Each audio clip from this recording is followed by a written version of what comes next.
महाराज जी, जैसे कि पूछना चाहूंगा आपसे जी। आप ब्राह्मण कैसे बने। मेरा आपसे और सवाल है, जैसे कि जो ब्राह्मण है वही ब्राह्मण का कार्य कर सकता है या कोई भी कास्ट का व्यक्ति ब्राह्मण का कार्य कर सकता है। अब जैसे कि अभी वीरेंद्र कृष्ण शास्त्री जी ने जो हिंदू राष्ट्र के लिए कहा है सभी सनातनी बेटियों को, तो वो हम सभी के लिए लागू होता है। हम सबको उनका समर्थन देना चाहिए या नहीं देना चाहिए, इस पर आपका क्या राय है। जैसे कि गवर्नमेंट ने बहुत से ऐसे मंदिरों को ये रखा है कि मंदिरों का जो भी है ट्रस्ट है वो गवर्नमेंट के अथॉरिटी या गवर्नमेंट की निगरानी में रहेगा जी। लेकिन मुस्लिम पक्ष का मस्जिद और चर्च और ऐसे कई उनके संस्था है, वो सब गवर्नमेंट के रोल में कहीं आते ही नहीं, सिर्फ और सिर्फ मंदिरों को टारगेट किया जा रहा है। इस पर आपका क्या राय है। अभी अब वर्तमान में जी। कई मंदिरों में वेस्टर्न कल्चर यानी पश्चिमी पद्धति बंद कर रहे हैं, पहनावा ओढ़ावा। जी। जैसे कि मान के चलो अभद्रता पर जैसे कोई लेडीज महिला या लड़की या भाई बंधु कोई भी निकर वगैरह पहन के आ जाता है, शॉर्ट वगैरह, तो ये क्या उचित है। बाकी जगह जैसे बंद हुआ तो हर जगह ये बंद होना चाहिए या नहीं होना चाहिए। बताए अनुसार नियमों का पालन करेगा उसका जीवन ना तो दिशा कभी बिगड़ेगी ना ना कभी दशा बिगड़ेगी। जैसे अन्य धर्म में देखा जाए जिन्हें कट्टरपंथी कहा जाता है, हफ्ते में एक दिन रविवार को बराबर अपने चर्च चले जाएंगे और उनके दिमाग में डालना चालू कर देते हैं। वैसे ही मुस्लिम है, इनको ले जा करके वो लोग मस्जिद जाएंगे ही। इसी चीज़ के लिए हमारे हिंदू धर्म कुछ पिछड़ा हुआ है। इसके लिए खास करके शस्त्र और शास्त्र दोनों का ज्ञान जरूरी है, बहुत जरूरी है हर बच्चे को, खास तौर पे हमारे हिंदू धर्म में। इसीलिए कहीं ना कहीं धर्मांतरण हो रहा है और कहीं ना कहीं कुछ न कुछ मतभेद करके हमारी बहन बेटियों को ले जाया जा रहा है, धर्म परिवर्तन करके लेके जाए। जय श्री राम। आज के विषय में अपन आए हैं महाराज जी के पास कुछ हिंदू धर्म के विषय में चर्चा करने के लिए। तो महाराज जी के मुख से ही उस विषय को रखेंगे और सुनेंगे और महाराज जी से चर्चा करेंगे कि क्या क्या है। कुछ धर्म के प्रति भी चर्चा करेंगे और कुछ राजनीतिक विषय में भी चर्चा करेंगे। तो चलिए हम महाराज जी के मुख से ही सुनते हैं कि वो कहाँ से स्टार्ट किए, क्या किए, कैसा किए और कैसे कैसे करके अभी ये मंदिर में प्रमुख रूप से एक ब्राह्मण है और महाराज जी हैं यहाँ पे। तो आज चर्चा करते हैं भैया जी से। जय श्री राम। जैसे मैं यहाँ पिछले 2015 से भगवान जी की सेवा में हूँ।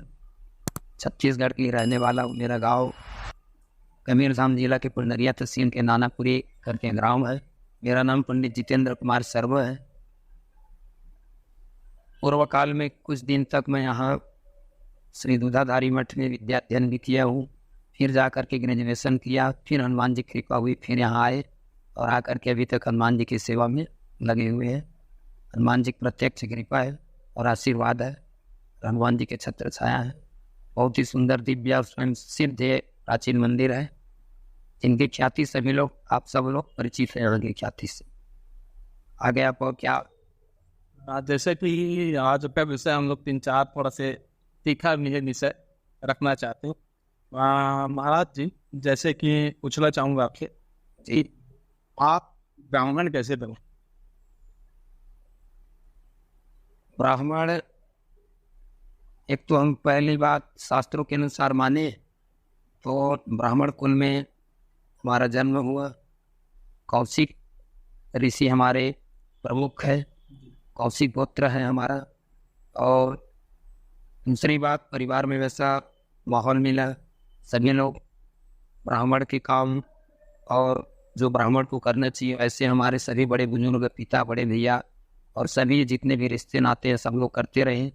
उनको देख करके और सुन करके, कुछ समझ करके और कुछ संगति में, कोई भी चीज़ जो है भैया संगति से ही होता है। फिर अध्ययन किए और ऐसा माहौल बना कि दूसरे तरफ या दूसरे लाइन में हम लोगों का मन बुद्धि गया ही नहीं और ब्राह्मण के कर्म में हम लोग लिप्त हो गए।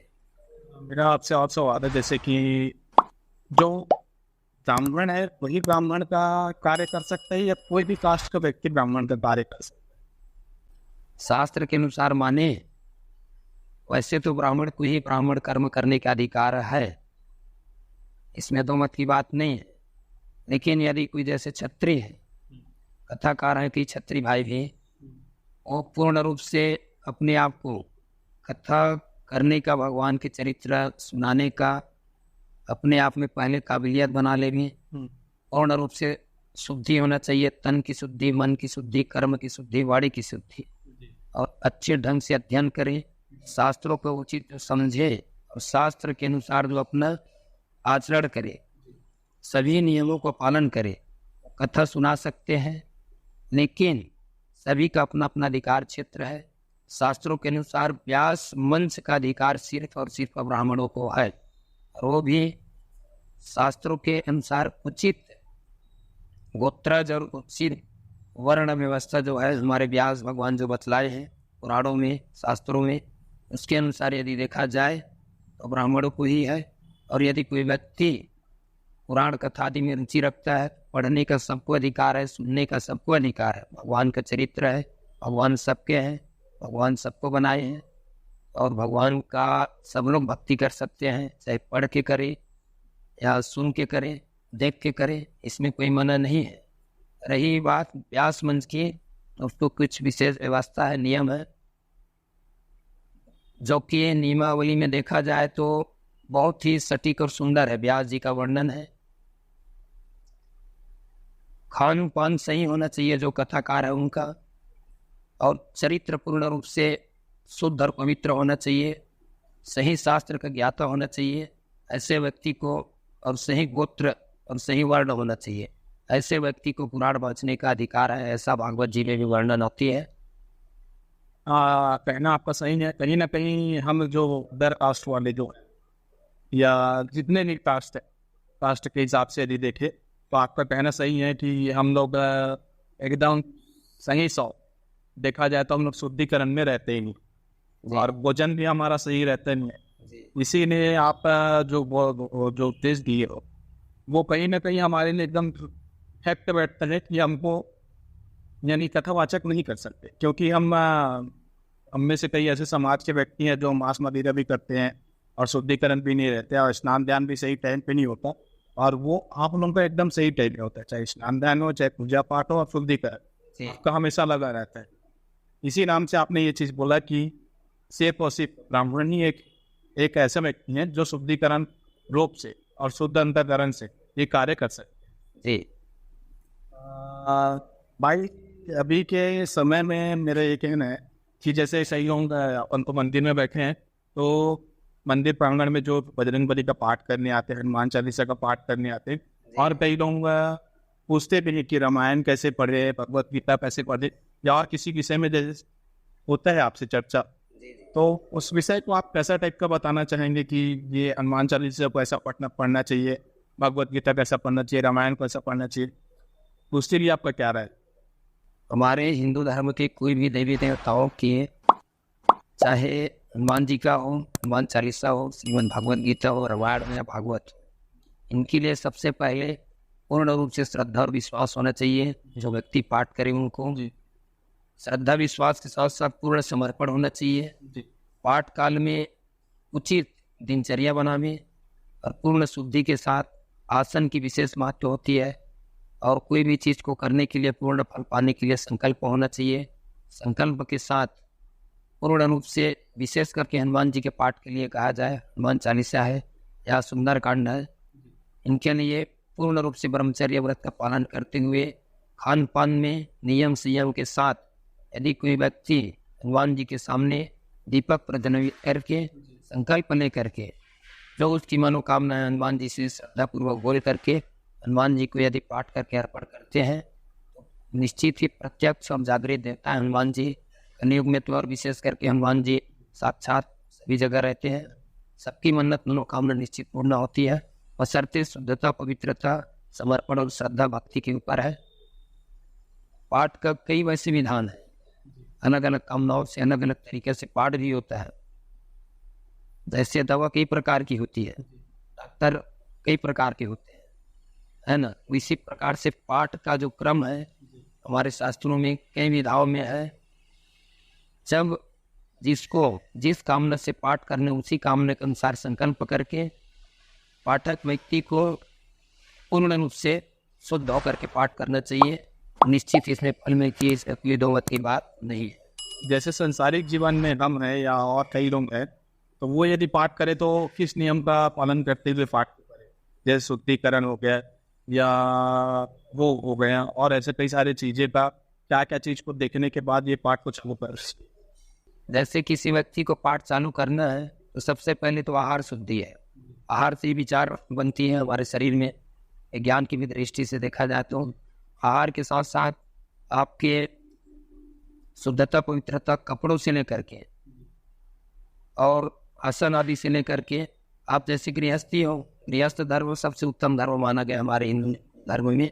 तो प्रातः काल को स्नान ध्यान करके शुद्ध धुले हुए वस्त्र आदि पहन करके हो सके तो मंदिर जावे। और मंदिर नहीं, यदि कोई व्यक्ति घर में ही पाठ करना चाहे तो भगवान के प्रतिबिंब, छाया चित्र वगैरह, मूर्ति वगैरह रख करके दीपक लगा करके पाठ कर सकते हैं। पाठ काल में मांस मंदिरा का सेवन न करें, ज़्यादा अच्छा रहेगा। लहसुन प्याज भी न खाओ क्योंकि ये सब तामसी भोजन में आती है। और अपने विचार को भी शुद्ध रखिए उस पाठ काल में, क्योंकि जैसे मति वैसा गति कहा गया है। जी। यदि आपका विचार शुद्ध रहेगा, भगवान के प्रति संलग्न रहेगा, तो सीधा सीधा आपका विचार का असर आभा मंडल के माध्यम से भगवान तक जरूर पहुंचेगी और उसका फल भी आपको मिलेगा। जैसे कि अभी वीरेंद्र कृष्ण शास्त्री जी ने जो हिंदू राष्ट्र के लिए कहा है सभी सनातनी देवियों, तो हम सभी के लिए लागू होता है? हम सबको उनका समर्थन देना चाहिए या नहीं देना चाहिए? इस पर आपका क्या राय है? जो हिंदू राष्ट्र के लिए बात बोले कि तुम मुझे समय दो या मैं तुम्हें हिंदू राष्ट्र दूंगा करके जो बोले हैं, वो उसके लिए आपका क्या कहना? वैसे तो हमारा देश हिंदू राष्ट्र वाली बात ही नहीं है। यदि प्राचीन काल से देखा जाए तो हमारे देश का प्राचीन नाम आर्यवर्त था। जी। वही बाद में जाकर के महात्मा भरत और शकुंतला भरत जी। और राजा राम जी के भाई भरत, इन महात्माओं के नाम से हमारा देश का नाम भारतवर्ष पड़ा। और यह देश हिंदुओं का था, हिंदुओं का है, ऐसा नहीं है। कहने का मतलब ये नहीं है यहाँ सभी जाति धर्म संप्रदाय के लोग हैं, रह रहे हैं। किसी को कहने का मतलब ये नहीं है कि किसी को भगाव, ऐसी भावना नहीं है। सभी भाईचाराओं से रहे। हमारा देश हिंदुस्तान है, इसमें कहने वाली बात ही नहीं है। हिंदू राष्ट्र प्राचीन काल से ही था, बशर्ते कुछ काल में गणनाओं के अनुसार अलग अलग परिवर्तन होता गया, नाम बदलते गया, लेकिन इसमें कहने वाली बात ही नहीं है। हिंदुओं का देश है और हिंदू यहाँ रहते हैं।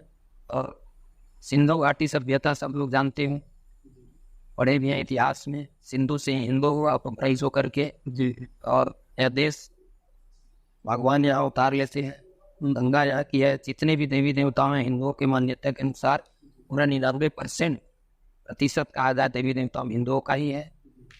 और इसमें कहने वाली बात नहीं है। सभी हिंदुओं को अपने धर्म के लिए यदि नहीं जिएंगे तो किसके लिए जिएंगे? पूर्ण रूप से तन मन धन से सहयोग करना चाहिए और आगे आकर के इसमें पूर्ण रूप से सहयोग और समर्थन करना चाहिए। क्योंकि कहीं ना कहीं मैं भी समर्थन देता हूँ कि हिंदू राष्ट्र है तो हिंदू राष्ट्र ही है। पहले भी था, अब भी है और रहेगा। कहीं ना कहीं मुझे भी ऐसा लगता है। जैसे कि मान के चलिए वैसा ये जो अभी वर्तमान में कई मंदिरों में वेस्टर्न कल्चर यानी पश्चिमी पद्धति बंद कर रहे, पहनावा ओढ़ावा। जैसे कि मान के चलो अभद्रता पर जैसे कोई लेडीज, महिला या लड़की या भाई बंधु कोई भी निकर वगैरह पहन के आ जाते हैं, शॉर्ट वगैरह, तो ये क्या उचित है? बाकी जगह जैसे बंद हुआ तो हर जगह ये बंद होना चाहिए या नहीं होना चाहिए? छोटे कपड़े जो पहन कर आते हैं वो हम सबके लिए कहीं ना कहीं बेकार सा फील होता है मंदिर की। बिल्कुल। और कहीं ना कहीं नजर ऐसी जाता है तो हम सबके लिए बेकार है। जो शुद्ध अंतकरण से, शुद्ध मन से जो आते हैं मंदिर में पूजा करने के लिए, वो कहीं ना कहीं मन में कुछ अलग विचार आने लग जाता है उनको देख कर। तो ये चेंज होना चाहिए क्या? पूरा इंडियन कल्चर पहन के आए कपड़ा, ऐसा कुछ बिल्कुल होना चाहिए। हमारे भारतीय संस्कृति और सभ्यता के अनुसार जितने भी माताएं, बहनें और भैया लोग जी उचित रूप से भारतीय परिवेश ले आवे, क्योंकि धर्म और अध्यात्म की जगह आध्यात्मिक उन्नति के लिए होती है। ऐसे जगह में छोटे कपड़े आदि पहन करके ना आवे, क्योंकि दृष्टि से सृष्टि होती है जी। जैसे यदि यहाँ सामने यदि आप मून लाइट लगा दें तो जैसे भी शीशा मून के समान दिखेगा, और यदि सनलाइट लगा दो, सन के समय लगेगा, वैसे ही हमारे सामने यदि कोई छोटे कपड़े पहन के आए तो निश्चित हम उस पर नजर दृष्टि पड़ेगी, सामने वाले के मन में विकार उत्पन्न होती है। तो मन में विकार हुआ तो फिर पूजन में भी विकार उत्पन्न होगा। यह जगह ऐसा है, धार्मिक स्थल है, उचित रूप से भारतीय परिवेश में आना चाहिए और सही नियमों का पालन करते हुए पूजन करने से पूर्ण फल की प्राप्ति होती है। और वैसे भी जो आजकल के ज़माने के जो वेशभूषा में आते हैं, हमारे हिंदू और हमारे हिंदुस्तान की संस्कृति सभ्यता नहीं है, सब विदेशों का देन है। ये सब कल्चर विदेशों की है, हम भारतीय है। हम सबको भारतीय, अपने भारत माता के अनुसार, भारतीय संस्कृति के अनुसार, चाहे धार्मिक हो या फिर अपने परिवार के जीवन में, दिनचर्या में भी भारतीय संस्कृति के और सभ्यता के अनुसार गुजारना चाहिए। और पूजन और मंदिर हमारा दिनचर्या में शामिल होना जरूरी है। तो लोग नहीं आते उन्हें भी आना चाहिए मंदिर, पूजन नहीं करते उन्हें भी चालू करना चाहिए, ये दिनचर्या में होना चाहिए। कहीं ना कहीं चल के हमको यानी भारतीय संस्कृति और भारतीय परंपरा के अनुसार हमके वेशभूषा में आना चाहिए और वेशभूषा ही वही धारण करना चाहिए जो भारतीय है। वेस्टर्न कल्चर को जितना यहाँ हो सके त्यागे तो हम सबके लिए बढ़िया हो, पूरा छोड़ ही देना चाहिए, पूरा छोड़ ही देना चाहिए। एक और प्रश्न है आपसे, जो भी गवर्नमेंट के हिसाब से भी मेरे को कहीं ना कहीं चुभा या लगा, मान के चलते वो सवाल को मैं आपके सामने रखूंगा। जैसे कि गवर्नमेंट ने बहुत से ऐसे मंदिरों को ये रखा है कि मंदिरों का जो भी है ट्रस्ट है वो गवर्नमेंट के अथॉरिटी या गवर्नमेंट की निगरानी में रहेगा। लेकिन मुस्लिम पक्ष का मस्जिद और चर्च और ऐसे कई उनके संस्था है, वो सब गवर्नमेंट के रोल में कहीं आते ही नहीं, सिर्फ और सिर्फ मंदिरों को टारगेट किया जा रहा है। इस पर आपका क्या राय है कि मंदिरों बस को टारगेट करना चाहिए या सबके लिए एक समान रखना चाहिए यदि कर रहे हैं? जी, आप बिल्कुल सही बोल रहे हैं। टारगेट में तो वैसे सभी को रखना चाहिए, चाहे हिंदुओं का हो, मुस्लिम का हो, सिख का हो, ईसाई का हो, किसी का भी हो। सरकार ने अब रख रही है तो नियम सबके लिए है, सबको अपने टारगेट में रखना चाहिए। और यदि जो मंदिरों में सरकार गवर्नमेंट अपने अंडर में लिए हैं, सुरक्षा की दृष्टिकोण से तो ठीक है, लेकिन मंदिर में जो उचित भगवान की पूजन सेवा जो महात्मा लोग, जो संत लोग करते रहे हैं, करते आ रहे हैं, उसके अनुसार होना चाहिए। तब तो सरकार अपने अंडर में रखे, और नहीं तो यदि महात्माओं के अनुसार, हमारे शास्त्रों के अनुसार भगवान की पूजन अर्चन सेवा बंधन नहीं हो पा रही तो गवर्नमेंट को छोड़ देना चाहिए और उचित और जो सही सेवा कर सके ऐसे महात्माओं को पुनः प्रदान करना चाहिए। और सिर्फ हिंदुओं के मंदिर ही नहीं, बाकी अन्य धर्म के मंदिरों को, मस्जिदों को, चर्चों को भी सरकार टारगेट में करे, तब जा कर के समझ में आएगी। हालांकि हमारा देश हिंदू बाहुल्य है ही है, हिंदुस्तान ही है, बाहुल्य वाली बात क्या है। तो विशेष करके जो शासन कर रही है, शास्त्रों के नियम के अनुसार हिंदुओं के लिए भी करना चाहिए, सिर्फ किसी एक के लिए पक्षपात नहीं करना चाहिए। इसमें मैं यही कहूँगा, सरकार यदि अपने अंडर में लेती है, उचित क्या किसका धर्म है, क्या नियम है, कहाँ किस टाइप की कैसी सेवा पूजन होना चाहिए, उनसे सोच समझ करके अपने अंडर में लेवे, तब तो कल्याण की भावना है। नहीं तो फिर ऐसी में भगवान की यदि पूजन सेवा सही उचित ढंग से ना हो तो फिर दुर्गति ही बनती है। यानी कहीं ना कहीं कहा जाए तो सबको यदि देखना है तो एक नज़र से देखे, जैसे माँ अपने बेटों को देखता है, सभी बालक को इस नज़र से, सभी पुत्री को एक तरह, तो उसी तरह से गवर्नमेंट को भी वैसा करना चाहिए कि सभी को एक नज़र से, एक दृष्टि से देखनी चाहिए, चाहे वो हिंदू हो, मुसलमान हो, चाहे क्रिश्चियन हो, सबके लिए एक समान होना ही चाहिए। जी। तो लास्ट विषय है महाराज जी हमसे कि हमारे सनातन प्रेमी भाई और बहनों को यदि आप कुछ उपदेश दे या धर्म के प्रति ऐसा कुछ बोले जिनसे उनका भी तन मन चेंज हो, तो वो शब्द आप बिल्कुल रख सकते हैं हमारे दर्शक। सभी सनातन प्रेमियों को, वैसे तो हम सब जितने भारत की जनसंख्या सभी सनातन है, सभी को मैं यही कहूँगा, सबके सब अपने दिनचर्या में शास्त्रों, उचित शास्त्र के अनुसार जीवन जीना चालू कर देंगे। शास्त्रों में यहाँ तक वर्णन है, सोने से लेकर के जब हम लोग सोते हैं तो सोने का भी मंत्र है, प्रातः उठने का भी मंत्र है, यहाँ तक दंत धावन जो हम लोग रस मंजन आदि करते हैं, स्नान करते हैं, उसके बाद पूजन वस्त्र आदि का सबको यदि शास्त्रों उचित ढंग से जीवन जीना चालू कर दे, दिनचर्या बना लेंगे, भगवान का पूजन अर्चन, माता पिता की सेवा और अपने परिवार का उचित ढंग से भरण पोषण, पुत्रों का पत्नियों का संस्कार शिक्षा देना यदि चालू कर दे तो किसी के मन में कोई प्रकार के विकार और पाप आदि उत्पन्न नहीं होगी। सबसे अच्छी बात यह है कि शास्त्र में बताए अनुसार नियमों का पालन करेगा, उसका जीवन ना तो दिशा कभी बिगड़ेगी ना कभी दशा बिगड़ेगी। शास्त्र के अनुसार जीवन जीना चाहिए हम सबों को। हमारे जो प्राचीन महात्मा ऋषि मुनि महात्मागण बनाए हैं तो रास्ता उसी के अनुसार अपनाना चाहिए। सबके साथ बढ़िया वसुधैव कुटुंबकम की भावना से सबको अपना परिवार समाज को लेकर के चलना चाहिए भाईचारे के साथ। ऐसे में हम सबका विकास होगा, व्यक्तिगत विकास होगी, देश का भी विकास होगी। विशेष करके सभी को इन बातों का विशेष रूप से ध्यान देना चाहिए। जैसे अन्य धर्म में देखा जाए जिन्हें कट्टरपंथी कहा जाता है, किसी व्यक्तिगत ऐसे किसी समाज या धर्म के विषय में टिप्पणी नहीं कर रहा हूँ, उनके संस्कार के विषय में बोल रहा हूँ। छोटे छोटे बच्चों से लेकर के जिनको बोलना सीखना चलना नहीं आता, उनके माता पिता लोग ले जा करके उनको हफ्ते में एक दिन रविवार को बराबर अपने चर्च चले जाएंगे और उनके दिमाग में डालना चालू कर देते हैं, जबकि उनमें अभी समझ उत्पन्न नहीं हुआ होता।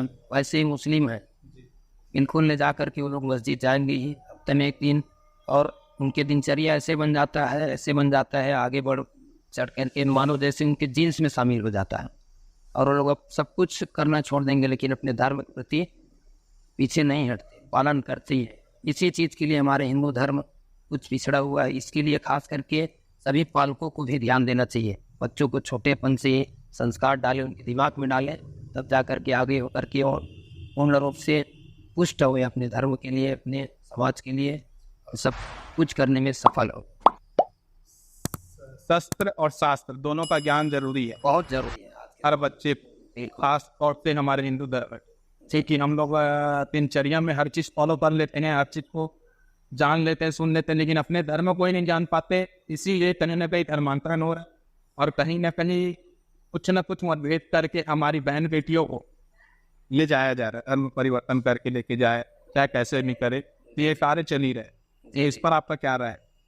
धर्म परिवर्तन को बंद करने के लिए हमें पूर्ण समर्थन करना चाहिए। कई चीज़ है हमारे देश में आरएसएस से लेकर के, और अभी जैसे धीरेन्द्र शास्त्री जी बहुत अच्छा कार्य कर रही हैं इस विषय में, और कई सेनाएं हैं, कई सरकारी संगठन भी हैं इस पर कार्य कर रही है। और इसका धर्म परिवर्तन में बढ़ने के कारण शिक्षा का कुछ अभाव है और उच्च संस्कृति पिछड़ी हुई है।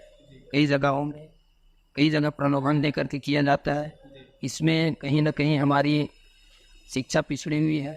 इसके लिए विशेष जोर देना चाहिए हमारे सरकार को भी और समाज को भी, और हम सबों को आगे आकर के कदम उठाना चाहिए कि धर्म परिवर्तन बिल्कुल ना करें। हमारी बहन बेटी अपने धर्म में ही रहे, अपना धर्म से अच्छा किसी का धर्म नहीं होता। इस विषय पर कई चीज़ें कार्य कर रही है और आगे चल करके धर्म परिवर्तन पूर्ण रूप से बंद होना ही चाहिए। तो यही शब्द के साथ इस वाणी को विराम देंगे और महाराज जी से भी आदेश देंगे कि अपना अपना कार्य करते रहे और धर्म के लिए अग्रसर है। तो यही चीज़ विराम देते। जय सिया राम। जय सिया।